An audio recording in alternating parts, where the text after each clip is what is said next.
What's up, people? I'm back and I'm talking about the top 6 reasons why it is still a good idea to buy a home in 2021. Let's go.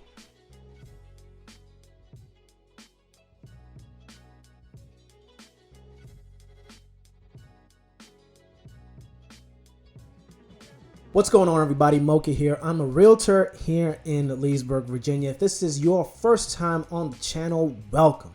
Glad you're here. Glad you stopped by to hang with us. If you've been here before, go ahead, get your popcorn ready. We're going to get started in just a second. Just want to remind you that your phone is your friend. So whether you want to call me, text me, email me, don't send me no pictures, if you know what I mean. But if you want to get a hold of me, you know how to get a hold of me. My information is here below.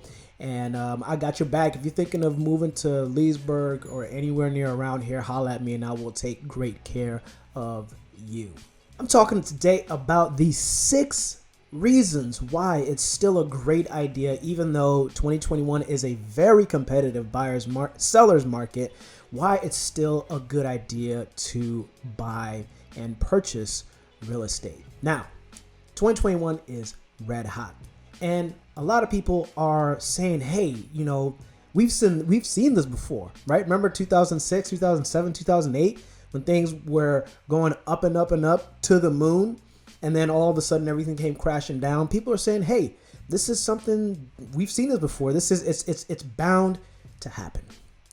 Well, that would be true, but things have changed.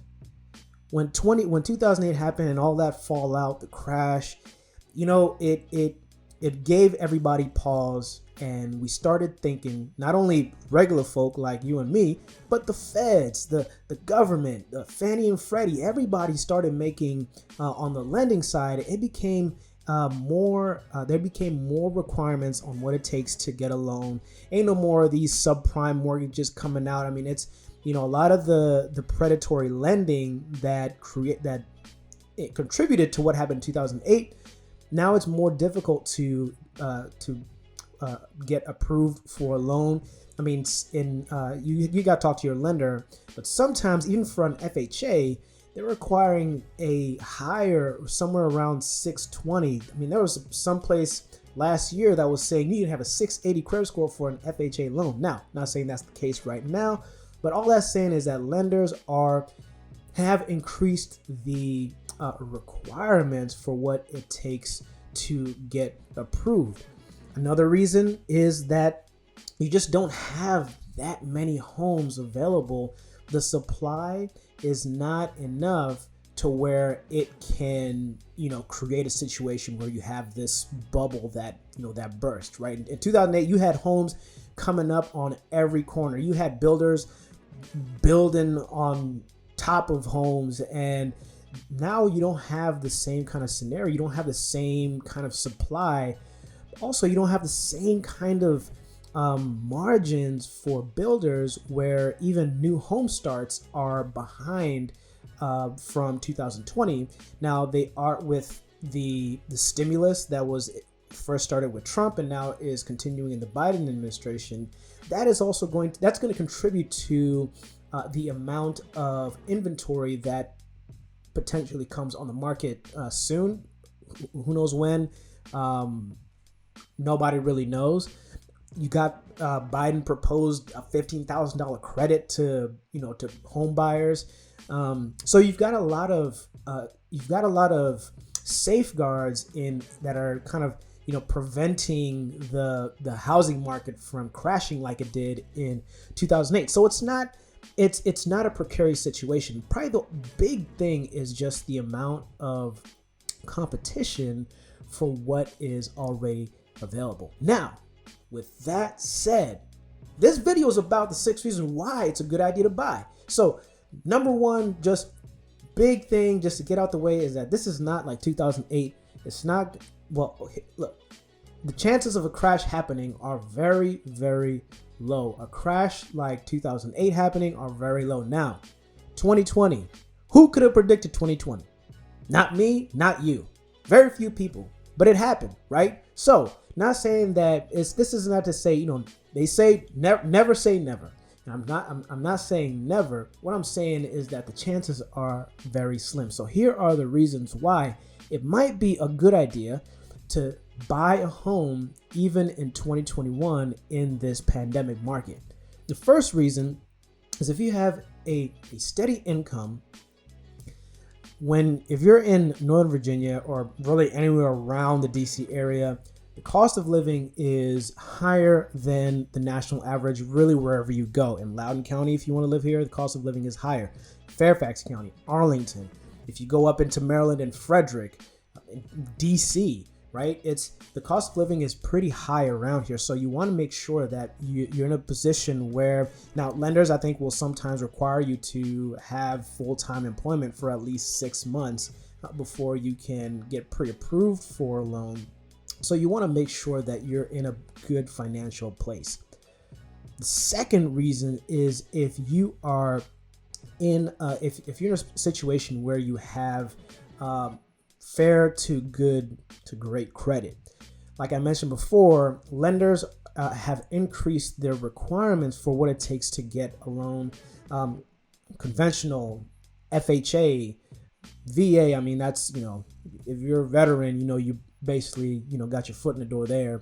So you just got to make sure that if you need any kind of credit repair, you need any kind of stay on top of your payments. 30% of your credit score is simply your payment history. So just stay on top of your payment history, get your collections taken care of if you're there, and just make sure that you're steady on your credit. The third reason, this combines your income and your credit, and this is your debt to income ratio.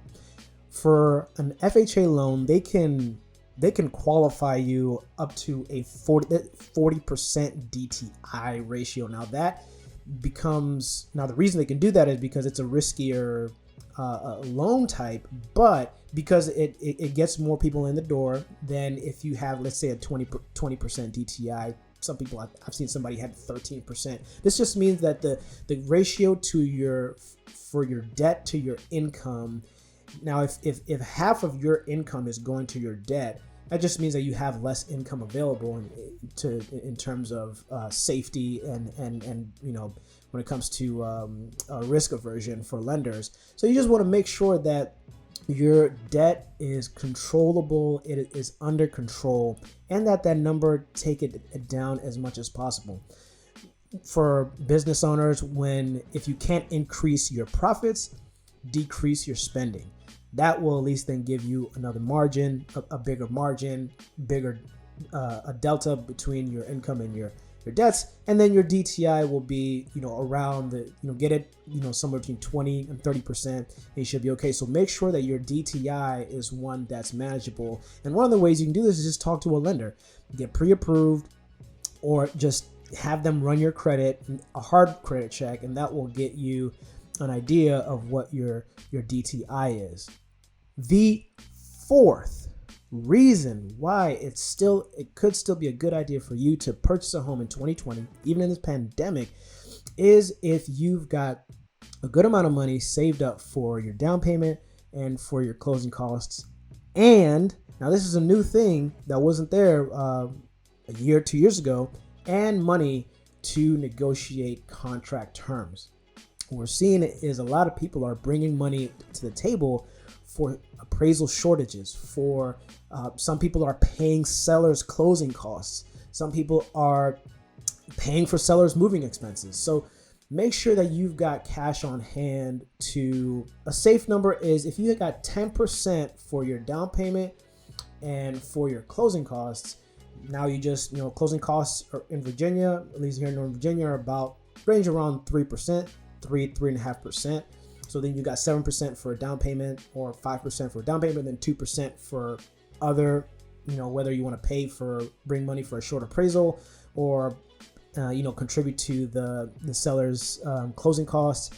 Just make sure that you've got some cash on hand, not just a good job. A lot of people in Northern Virginia, people got really great high paying jobs, but the cash on hand is where some people may fall short, maybe might be constrained when it comes to negotiating offers. So just make sure that you got a good amount of cash on hand, specifically for your down payment and for your closing costs. This is money that the lender is going to need to come out either through, whether it's a wire, a cashier's check. This is money you're going to have on hand. The fifth reason why it might be a good idea to purchase a home in 2021 is if you've got a good agent. You've got a good agent and a good team, a good strategy, support to work and win in a multiple offer situation. Now, when people talk about multiple offers, historically, we talk about, you go to put an offer in on 123 Main Street and there is, 2, 3, 6, 30 other offers at the property. That is probably going to be the case. But also, you need a good strategy where you are putting multiple offers into multiple properties. That's how competitive it is now. Now, some people would say, "Oh man, if I got to put 1, 2, or 3 in, or 4, is it even worth it?" It is. It's kind of like you're moving from the minor leagues to the major leagues, right? It's harder to get on base, but it's still always worth to keep swinging. So looking even now at the numbers for the inventory, last month we had 1.5 months of inventory, which is just really low. This month we've got even less inventory, but curiously, we have more new listings on the market now than in February 2021. So what we're seeing is that even though there are more listings, the buyer demand is also still really high. So, usually what happens, in the course of a year is that in the wintertime, it kind of slows down. This is when people say, hey, I'm going to jump in the market so that I can get a sweet deal. But now what you're seeing is that even in the wintertime, the demand was still very high because the inventory was just so low. And so now what's happening is that all the, more of the spring buyers are coming into the market, making it that much more competitive. So it's low right now, and it got a little bit lower this month. So all that's to say is that numbers wise, you just got to know the numbers and know the game, and then just really work on your skills and play smart, and you can get in. And the sixth reason why it's still a good idea for you to buy in 2021 is that in real estate, there's a saying, you win when you buy. Just take a look here with me at the city of Leesburg. In the last 3 months, the median estimated home value has gone up 3% in the last month. Over the last quarter, it's gone up almost 4%. Over the last 12 months, it's gone up 10.5%. And over the last 24 months, the estimated home value has increased almost 14%. And over the last 36 months, that number's gone up over 18.4%. And so really in real estate, this is one of the few assets or few investments that appreciates over time. And also in real estate, you win when you buy, because coming back to the law again, think about the situation we're in now with the forbearances, right? When COVID-19 hit and the pandemic came in, the shutdown happened, and realizing how much it was affecting people with their jobs, one of the first things that was that rolled out was the Forbearance Act, which says that if you're a homeowner, you can postpone your mortgage payments. Now, renters assistance also came out, but what took the priority was the home ownership. And so when you're a homeowner, the security is there, the asset is there, and the control and the leverage are there. So these are the 6 reasons why, not the only 6 reasons, but 6 very strong reasons why you can still purchase a home in 2021. Now, the big question that nobody has an answer to is, when is inventory going to start picking back up? Nobody knows. And no one knows. It might be the next year, the next 2 years, that we see a slow creep up into more typical numbers. But one of the headwinds that we've got right now for buyers is with these interest rates. And so, last year the interest rates were at historic lows, and now with the economy kind of stabilizing a little bit now, the interest rates are going to start creeping back up into the threes, possibly into the fours, but definitely into the threes. So you can still get down into the twos now. You're going to have to, probably put a little bit more money on the down payment, have, some, higher credit, but you can still get in the twos. So if there's still a strong purchasing power when it comes to having, these low interest rates. And that is something that is still a cause to celebrate, and also an opportunity to take advantage of if it's still something that you are interested in doing. That's all I got for you guys today. If there's anything I missed, go ahead and let me know in the comments below. If this is something that's been good for you, some of go ahead and hit the like button. If you want to keep hanging with us, go ahead and subscribe. Again, like I said, your phone is your friend. You know how to get a hold of me. My number and everything is all down below. Don't hesitate to reach out. I got your back if you're thinking of moving, buying here in Leesburg, Virginia, or the surrounding areas. So thanks guys for hanging with me. It's been super fun, as it always is. And from me to you, until next time, take care.